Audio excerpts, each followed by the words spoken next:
प्रभु श्री राम को 14 वर्ष का वनवास और उनकी यात्रा का विस्तृत वर्णन और रास्ते में पड़ने वाले सभी मुख्य स्थलों का परिचय।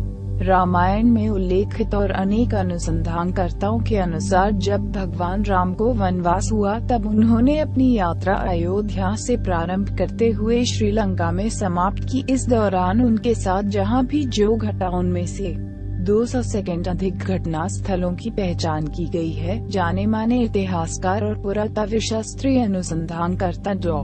राम अवतार ने श्री राम और सीता के जीवन की घटनाओं से जुड़े ऐसे 200 से भी अधिक स्थानों का पता लगाया है जहां आज भी तत्संबंधी स्मारक स्थल विद्यमान हैं। कुछ प्रमुख। एक केवट प्रसन्न। राम को जब वनवास हुआ तो वाल्मीकि रामायण और शोधकर्ताओं के अनुसार वे सबसे पहले तामसा नदी पहुँचे, जो अयोध्या से 20 किलोमीटर दूर है। इसके बाद उन्होंने गोमती नदी पार की और प्रयागराज इलाहाबाद से 20-22 किलोमीटर दूर वे श्रृंगदेवेरपुर पहुँचे, जो निषाद राजगुहा का राज्य था। यहीं पर गंगा के तट पर उन्होंने केवट से गंगा पार करने को कहा था। सिंगरौर इलाहाबाद से 22 मील लगभग 35.2 किलोमीटर उत्तर पश्चिम की ओर स्थित सिंगरौर नामक स्थान ही प्राचीन समय में श्रृंगदेवेरपुर नाम से प्रख्यात था। रामायण में इस नगर का उल्लेख आता है। यह नगर गंगा घाटी के तट पर स्थित था। महाभारत में इसे तीर्थस्थल कहा गया है। कुराई इलाहाबाद जिले में ही कुराई नामक एक स्थान है जो सिंगरौर के निकट गंगा नदी के तट पर स्थित है। गंगा के उस पार सिंगरौर तो इस पार कुराई। सिंगरौर में गंगा पार करने के पश्चात श्री राम इसी स्थान पर उतरे थे। इस ग्राम में एक छोटा सा मंदिर है जो स्थानीय लोक श्रुति के अनुसार उसी स्थान पर है जहां गंगा को पार करने के पश्चात राम, लक्ष्मण और सीता जी ने कुछ देर विश्राम किया था। चित्रकूट के घाट पर कुराई से आगे चलकर श्री राम अपने भाई लक्ष्मण और पत्नी सहित प्रयाग पहुँचे थे। प्रयाग को वर्तमान में इलाहाबाद कहा जाता है। यहाँ गंगा जमुना का संगम स्थल है। हिंदुओं का यह सबसे बड़ा तीर्थ स्थान है। प्रभु श्री राम ने संगम के समीप यमुना नदी को पार किया और फिर पहुँच गए चित्रकूट। यहाँ स्थित स्मारकों में शामिल हैं वाल्मीकि आश्रम, मांडव्य आश्रम, भरतकूप इत्यादि। 3 अत्रि ऋषि का आश्रम। चित्रकूट के पास ही सतना मध्य प्रदेश स्थित अत्रि ऋषि का आश्रम था। महर्षि अत्रि चित्रकूट के तपोवन में रहा करते थे। वहां श्री राम ने कुछ वक्त बिताया। अत्रि ऋषि ऋग्वेद के पंचाम मंडल के दृष्टा है। अत्रि ऋषि की पत्नी का नाम है अनुसूया, जो दक्ष प्रजापति की 24 कन्याओं में से एक थी। अत्रि पत्नी अनुसूया के तप बल से ही भगीरथी गंगा की एक पवित्र धारा चित्रकूट में प्रविष्ट हुई और मंदाकिनी नाम से प्रसिद्ध हुई। ब्रह्मा, विष्णु व महेश ने अनुसूया के सतीत्व की परीक्षा ली थी, लेकिन तीनों को उन्होंने अपने तप बल से बालक बना दिया था। तब तीनों देवियों की प्रार्थना के बाद ही तीनों देवता बाल रूप से मुक्त हो पाए थे। फिर तीनों देवताओं के वरदान से उन्हें एक पुत्र मिला, जो थे महायोगी दत्तात्रेय। अत्रि ऋषि के दूसरे पुत्र का नाम था दुर्वासा। दुर्वासा ऋषि को कौन नहीं जानता। अत्रि के आश्रम के आसपास राक्षसों का समूह रहता था। अत्रि, उनके भक्तगण व माता अनुसूया उन राक्षसों से भयभीत रहते थे। भगवान श्री राम ने उन राक्षसों का वध किया। वाल्मीकि रामायण के अयोध्या कांड में इसका वर्णन मिलता है। प्रातःकाल जब राम आश्रम से विदा होने लगे तो अत्रि ऋषि उन्हें विदा करते हुए बोले, हे राघव, इन वनों में भयंकर राक्षस तथा सर्प निवास करते हैं, जो मनुष्यों को नाना प्रकार के कष्ट देते हैं। इनके कारण अनेक तपस्वियों को असमय ही काल का ग्रास बनना पड़ा है। मैं चाहता हूँ तुम इनका विनाश करके तपस्वियों की रक्षा करो। राम ने महर्षि की आज्ञा को शिरोधार्य कर उपद्रवी राक्षसों तथा मनुष्य का प्राणघात करने वाले भयानक सर्पों को नष्ट करने का वचन देकर सीता तथा लक्ष्मण के साथ आगे के लिए प्रस्थान किया। चित्रकूट की मंदाकिनी, गुप्त गोदावरी, छोटी पहाड़ियाँ, कंदराओं आदि से निकलकर भगवान राम पहुँच गए घने जंगलों में। 4 दंडकारण्य। अत्रि ऋषि के आश्रम में कुछ दिन रुकने के बाद श्री राम ने मध्य प्रदेश और छत्तीसगढ़ के घने जंगलों को अपना आश्रय स्थल बनाया। यह जंगल क्षेत्र था दंडकारण्य। अत्रि आश्रम से दंडकारण्य आरंभ हो जाता है।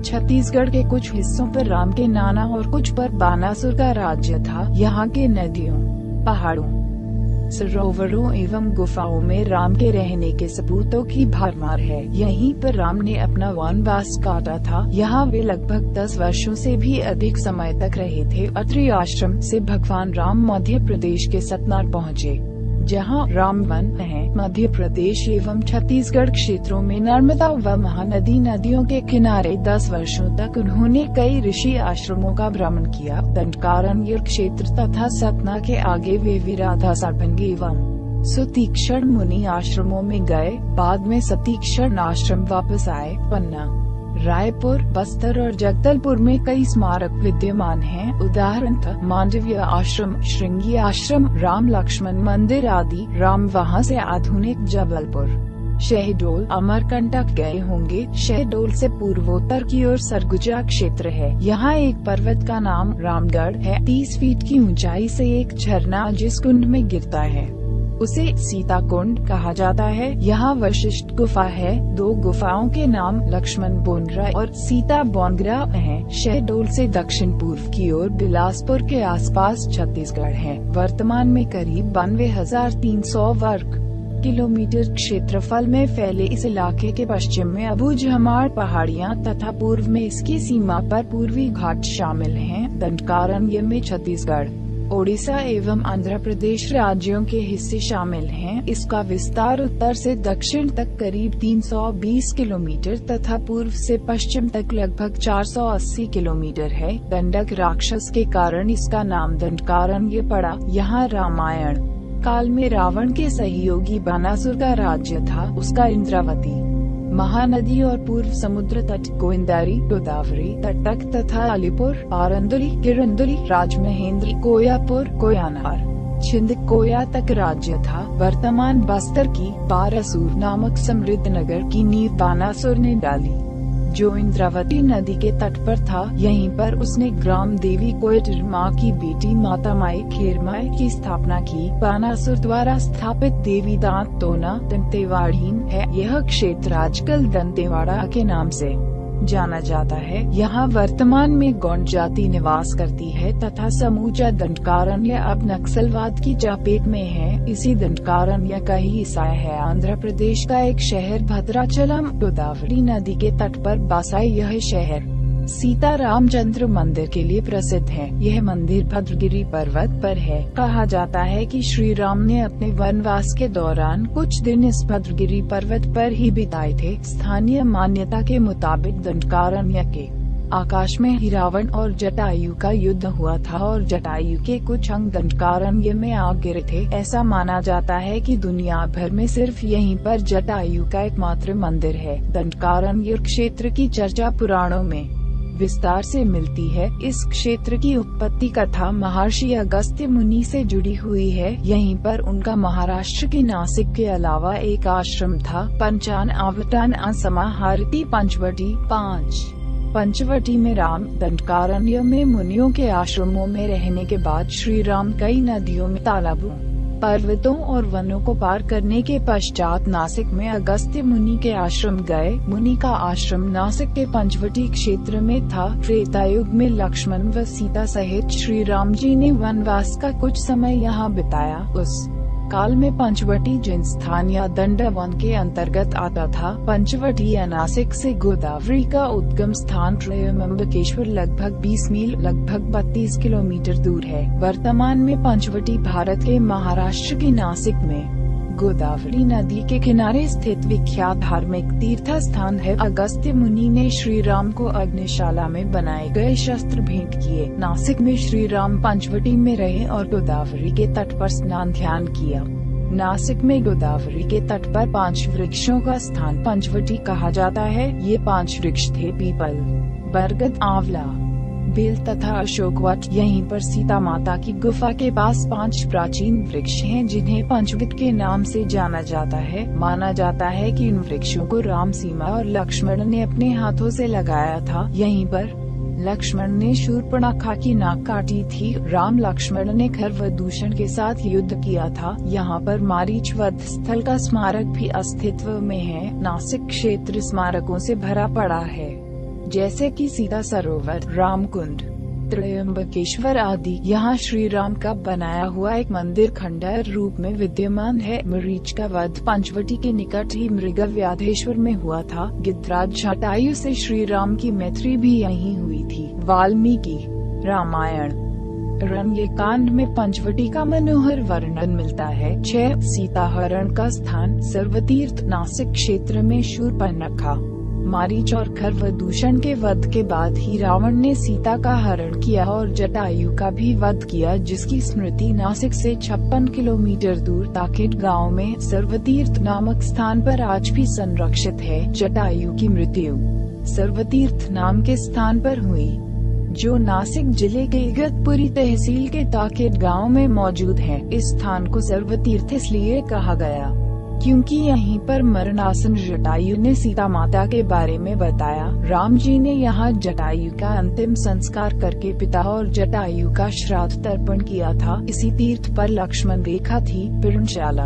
पर्णशाला आंध्र प्रदेश में खम्माम जिले के भद्राचलम में स्थित है। रामाले से लगभग 1 घंटे की दूरी पर स्थित पर्णशाला को पंचाला या पंसाला भी कहते हैं। हिंदुओं के प्रमुख धार्मिक स्थलों में से यह एक है।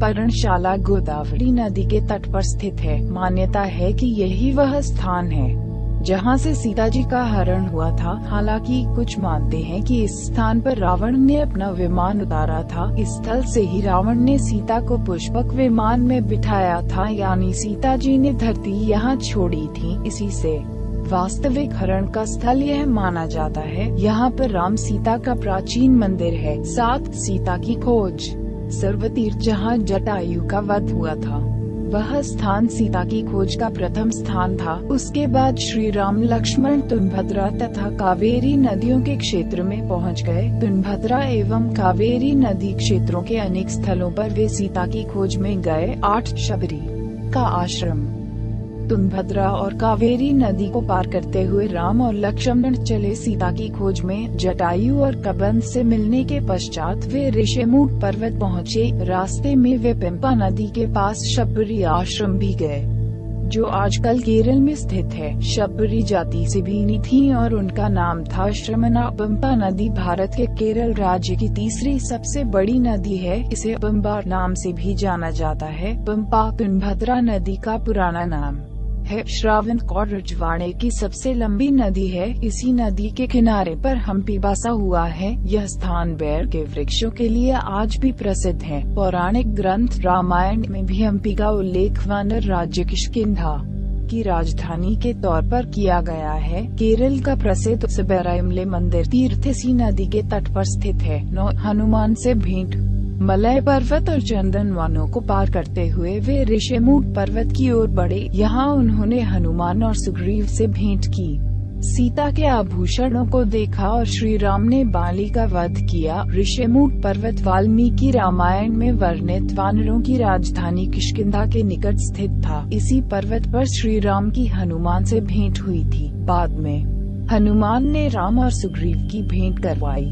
जो एक अटूट मित्रता बन गई। जब महाबली बाली अपने भाई सुग्रीव को मारकर किष्किंधा से भागा तो वह ऋषिमूक पर्वत पर ही आकर छिपकर रहने लगा था। ऋषिमूक पर्वत तथा किष्किंधा नगर कर्नाटक के हम्पी जिला बेल्लरी में स्थित है। विरूपाक्ष मंदिर के पास से ऋषिमूक पर्वत तक के लिए मार्ग जाता है। यहाँ तुंगभद्रा नदी पंपा धनुष के आकार में बहती है। तुंगभद्रा नदी में पौराणिक चित्रतीर्थ माना गया है। पास की पहाड़ी के नीचे श्री राम मंदिर है। पास की पहाड़ी को मतंग पर्वत माना जाता है। इसी पर्वत पर मतंग ऋषि का आश्रम था। 10 को डीग रहे।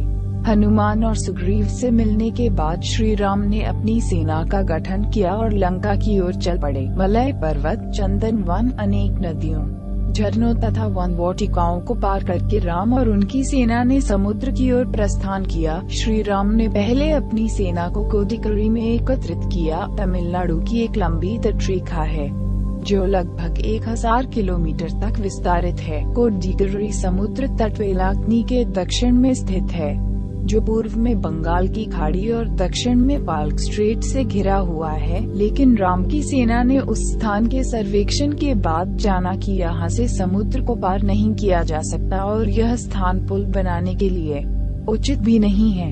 तब श्री राम की सेना ने रामेश्वरम की ओर कूच किया। 11 रामेश्वरम समुद्र तट एक शांत समुद्र तट है और यहाँ का छिछला पानी तैरने और सनबेडिंग के लिए आदर्श है। रामेश्वरम प्रसिद्ध हिंदू तीर्थ केंद्र है। महाकाव्य रामायण के अनुसार भगवान श्री राम ने लंका पर चढ़ाई करने के पहले यहाँ भगवान शिव की पूजा की थी। रामेश्वरम का शिवलिंग श्री राम द्वारा स्थापित शिवलिंग है। 12 धनुषकोडी वाल्मीकि के अनुसार 3 दिन की खोजबीन के बाद श्री राम ने रामेश्वरम के आगे समुद्र में वह स्थान ढूंढ निकाला जहां से आसानी से श्रीलंका पहुंचा जा सकता हो। उन्होंने नल और नील की मदद से उक्त स्थान से लंका तक का पुनर्निर्माण करने का फैसला लिया। छेदक्राय तथा रामेश्वरम के इर्द गिर्द इस घटना से संबंधित अनेक स्मृति चिन्ह अभी भी मौजूद हैं।